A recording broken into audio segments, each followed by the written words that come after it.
Hello, welcome to Renewal Financial Services Budgeting 101. I am Angela Keys, Chief Operations Officer for Renewal Financial Services. Budgeting is a very important aspect of managing your finances. In fact, without a sound, workable budget, it is extremely difficult, if not possible, to manage your finances properly. Improper money management is always followed by insufficient saving. If you have never taken the time to establish a budget, chances are you often find yourself in a position where your month lasts longer than your money. Budgeting is a skill that must be taught. Unfortunately, it's a skill that most Americans lack. We are constantly bombarded with messages to spend, spend, spend. However, the spending is not limited to the money we have. The pressure to spend money we don't have has resulted in credit card balances that will take most people decades to pay off using credit card companies' terms. In fact, the average American household carries $10,000 in credit card debt. Budgeting not only helps you to get a handle on your current financial situation, but it is also a valuable tool to aid in planning for the future. What is a budget? A budget is an itemized estimate of expected income and expenses for a given period of time. It is a plan of operations based on such an estimate, an itemized allotment of funds, time, etc. for a given period. It is the total sum of money set aside or needed for a purpose. What is important about a budget? Before you consider developing a budget, you must understand 4 important facts. In order to develop a budget, you must be serious and honest. You have to be ready to take an honest view of your income and your expenses if you want the budgeting process to work for you. Number 2, you must be realistic. Oftentimes people have or set goals that do not comport with the income they have. But in order for your budget to work, you must set realistic goals, and through setting those realistic goals, you'll be able to imagine those future big goals that you want to achieve later on in life. 3, you must be consistent. Budgeting is not a one-time thing. You cannot set a budget for the month of January and then by April believe that you are finished. Budgeting is an ongoing process. It requires commitment and consistency every month, as a matter of fact, every day, because once you have prepared that budget, you have to make a commitment to stick to that budget. And 4, budgets are just a starting point. As I said, the hard work comes when implementing that budget.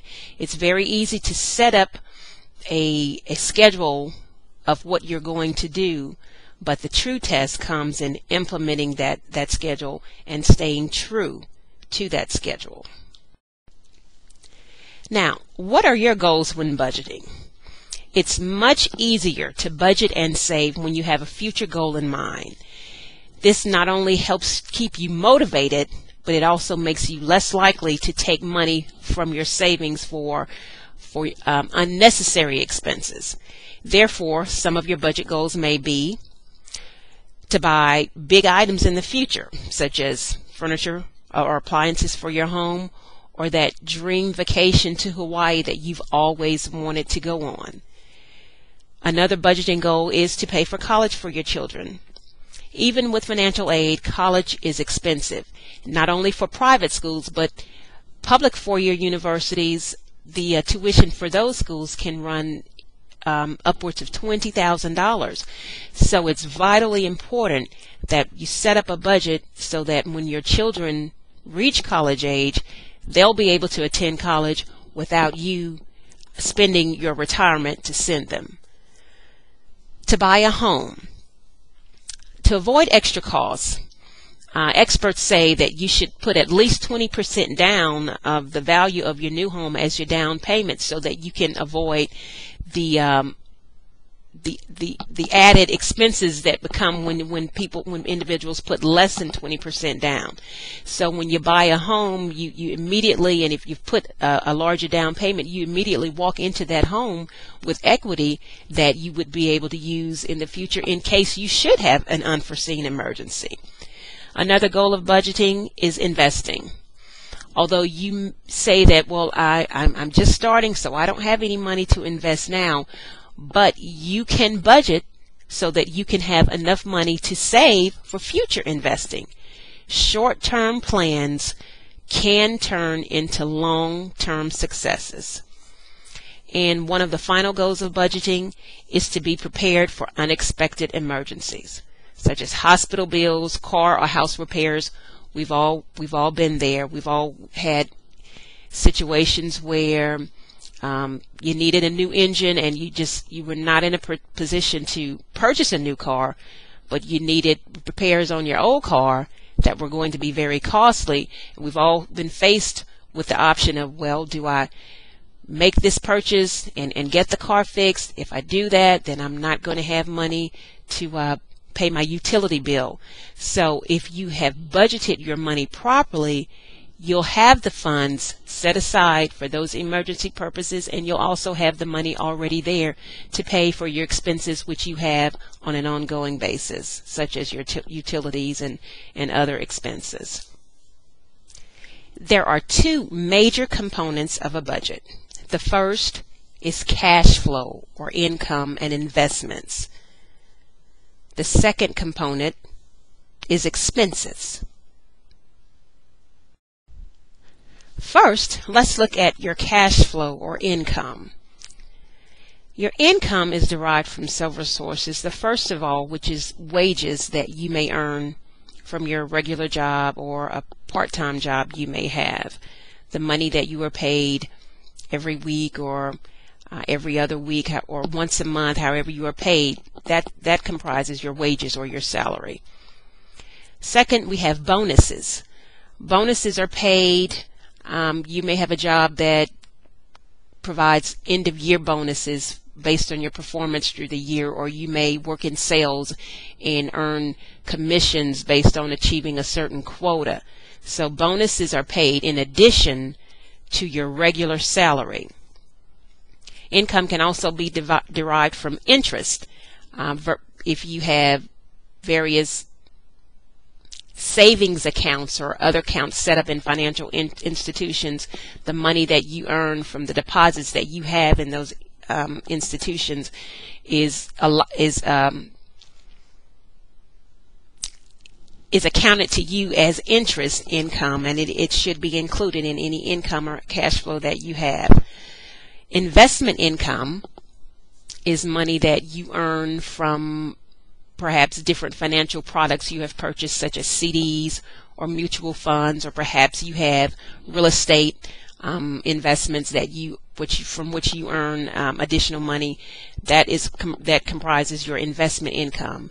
Finally, we have miscellaneous income, which could be money that you derive from many sources, including child support or spousal support. If you have a hobby that you engage in and you sometimes charge money for doing it, for instance, if you make quilts and you sometimes sell them at different bazaars or throughout the community, not on a regular basis, but sometimes, that's miscellaneous income, and it should be attributed to you as such, because that's a way that you use to increase your cash flow. The second component, which is expenses, is an integral part of your budget. Expenses include a litany of items, and they begin with such as tithes and offerings, housing expenses, utilities, food, family obligations, health and medical expenses, transportation costs, debt payments and other personal obligations, entertainment and recreation, pets, clothing, and then the catch-all category of miscellaneous expenses.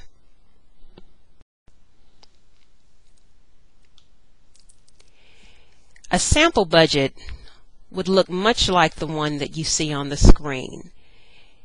As you see, the income is listed first, and there are actual entries for wages and bonuses, interest income, investment income, miscellaneous, and a subtotal for all of the avenues of income in your household.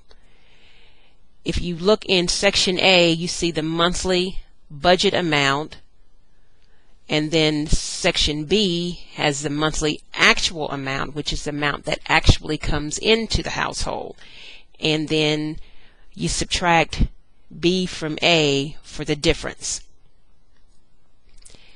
The same thing follows for the next category, which includes your expenses, and it is divided into several sections for expenses that are related to your home, expenses that are related to food, family obligations, daycare, babysitting, school tuition, things of that nature, transportation costs, which includes everything from car payments, auto repairs, maintenance, gas, auto insurance,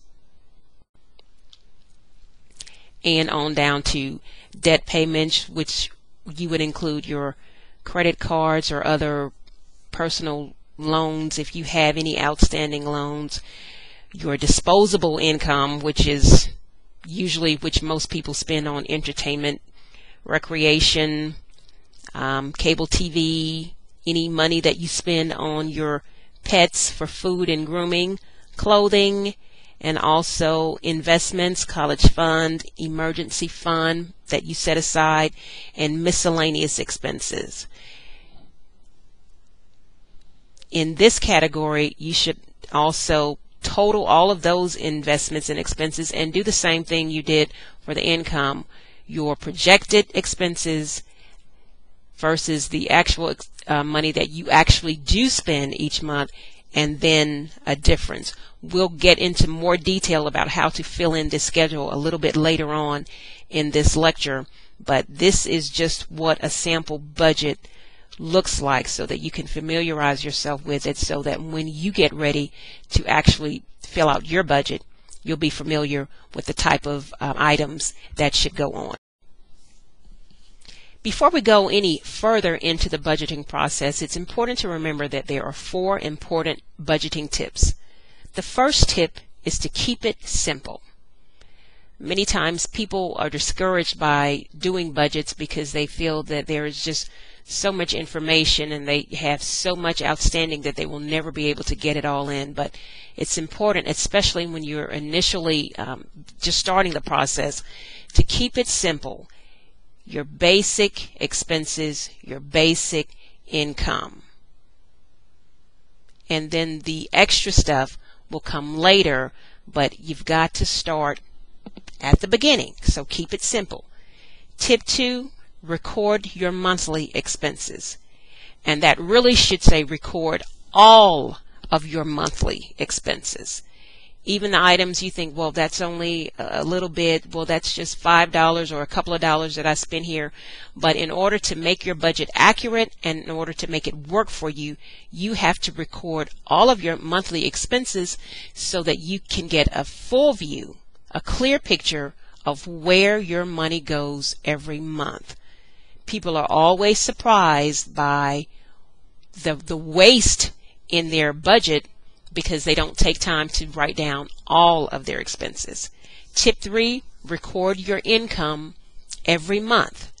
Every month. Some months are better than others, especially if you have a hobby which you do and you make extra income.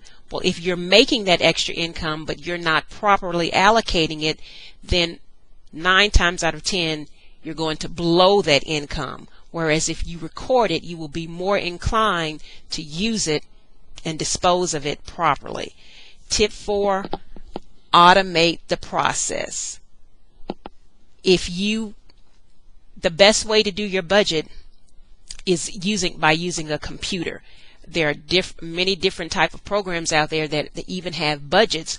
As a matter of fact, Renewal, we have our own budget online, which will make it easy, and all you have to do is input your information in order to get an accurate budget. If you don't have access to a computer all the time, Renewal also has manual budgets which you can use that will make the process easier for you and easier to take advantage of. Now, how do you make a workable budget? First of all, most people have to give up something in order to save money. But make sure that something that you give up is something that you can live without. If you give up something that is vital or necessary to your existence, 9 times out of 10, you're going to let the budget go by the wayside. However, if you make a realistic budget based on what we told you in the beginning, it's something that you will be more inclined to stick to. You have to choose ways to save money and reduce expenses that are best for you. What's best for one household may not be best for another. What works in my family may not work in your family. Choose the routes that are best for you, but whatever you do, you have to keep these important factors in mind. If at all possible, pay with cash, checks, or debit cards instead of credit cards to avoid debt and finance charges. When you pay with cash, whatever you purchased is yours. When you pay with a credit card, it may only cost you $100 at the time of purchase, but by the time you finish paying for it, it may cost you $1,000 by the time you add on the interest that the credit card companies charge. If you use your credit card, pay it off in full each month.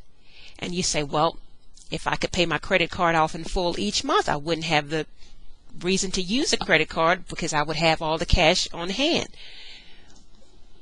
Again, that's one of the important lessons that you will learn by budgeting, is that budgeting will help you to get your finances in order so that if you have credit card bills that are maxed out, you will be able to budget your money better, and then you will most of the time find that you have additional money there that you just didn't know you had, and you'll be able to direct more of your funds toward that money so that you can pay it down and get it to the point where you can pay it off in full each month.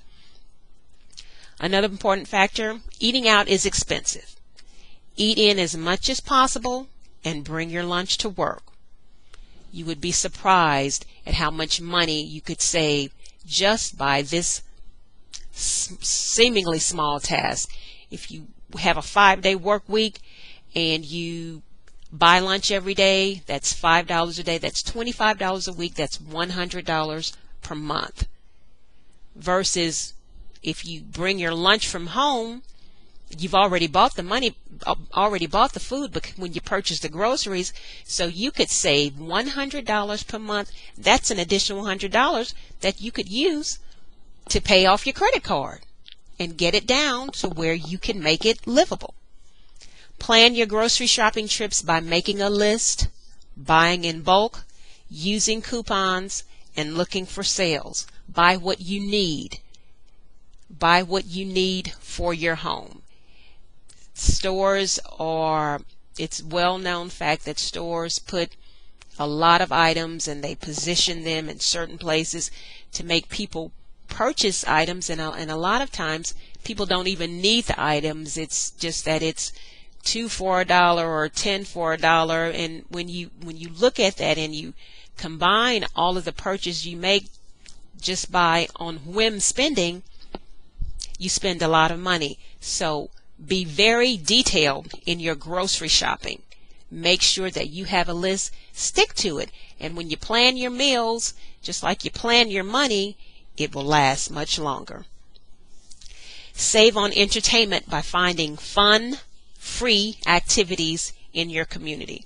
Most communities have agencies that are sponsored by the city or the parish or county or the state, which has loads of free fun information for families to engage in. So check your local newspaper, check online to find those activities, and if they're not free, they're at least at a low cost, so it's something that you won't have to curtail all of your fun, but you'll still be able to have fun, but it won't cost you an arm and a leg to do it.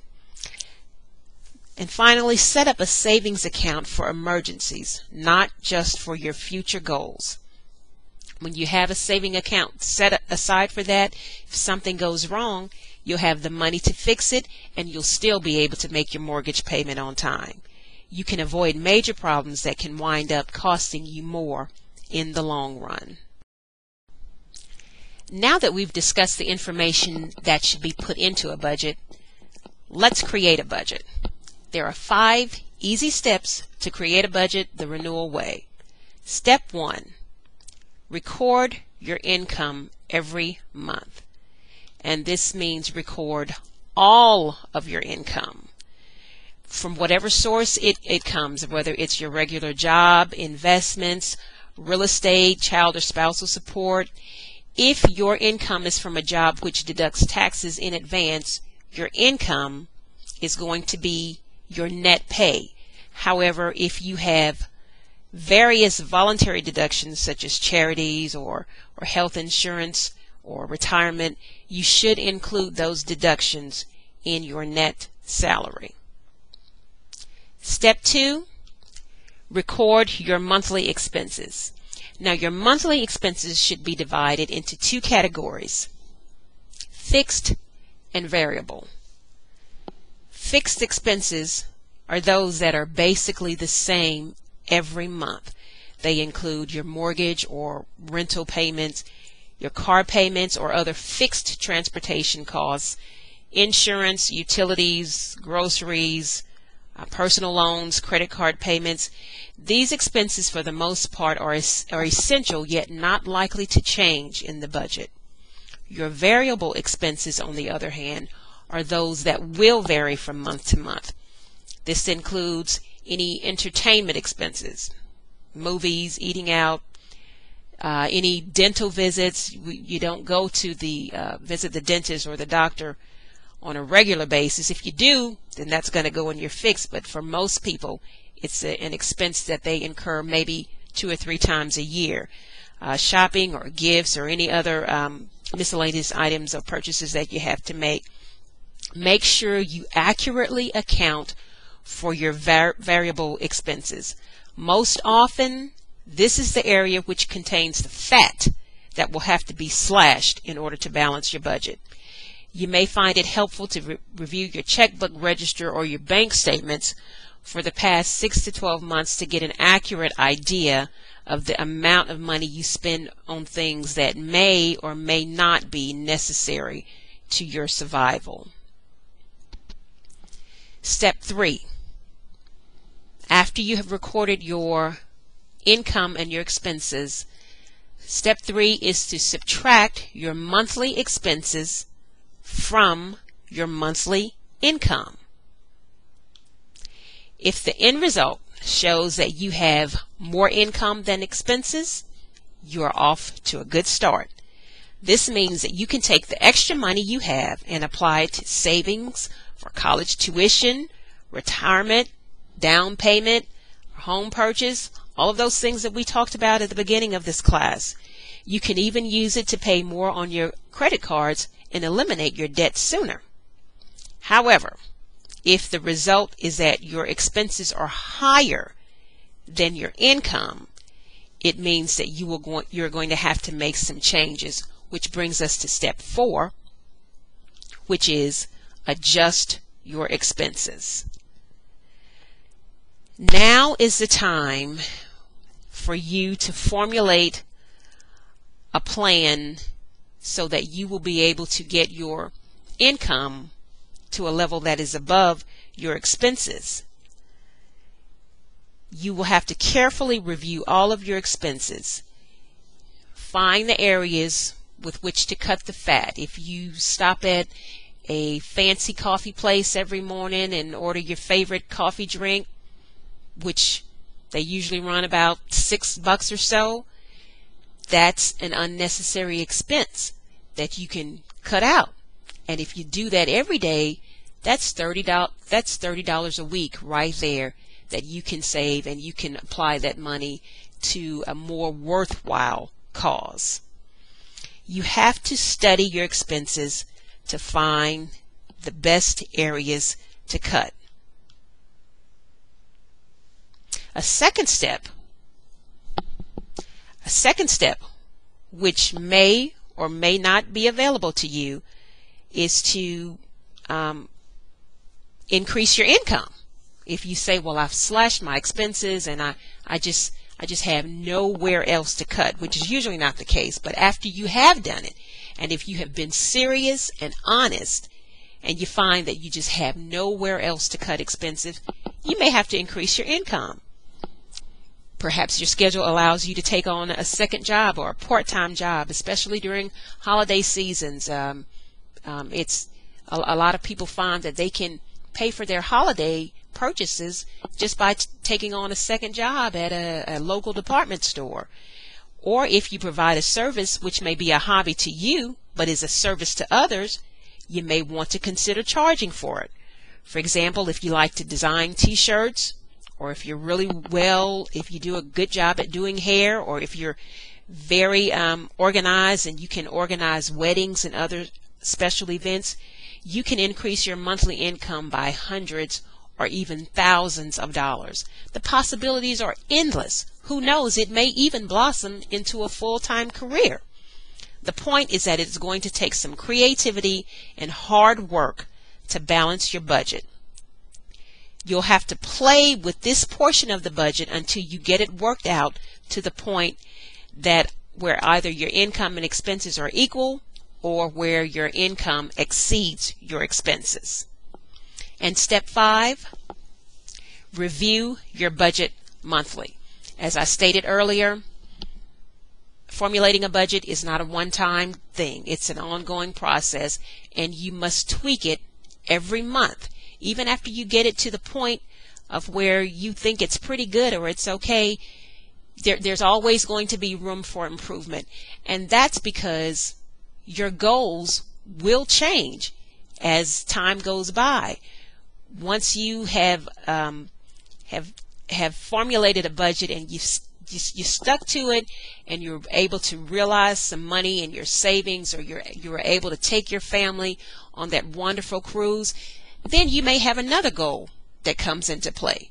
It may be to do an addition on your home, or it may even be to buy a home, or it may be even to start a college fund for your children. So your budget is an ever-evolving, constantly changing process. So review it monthly. It's a living organism. Review it monthly and make changes that will only benefit you and your family. With that in mind, we've just completed the 5 steps to create a good budget. Now, before we end this lecture, there are a few warning signs that I want you to be aware of. You must be careful to do everything possible to stay within your budget. It is very easy to lose track, become bored, or just break your budget altogether. You must recognize the warning signs that will cause you to lose your focus and your budget, including you start to make purchases that are not within your budget.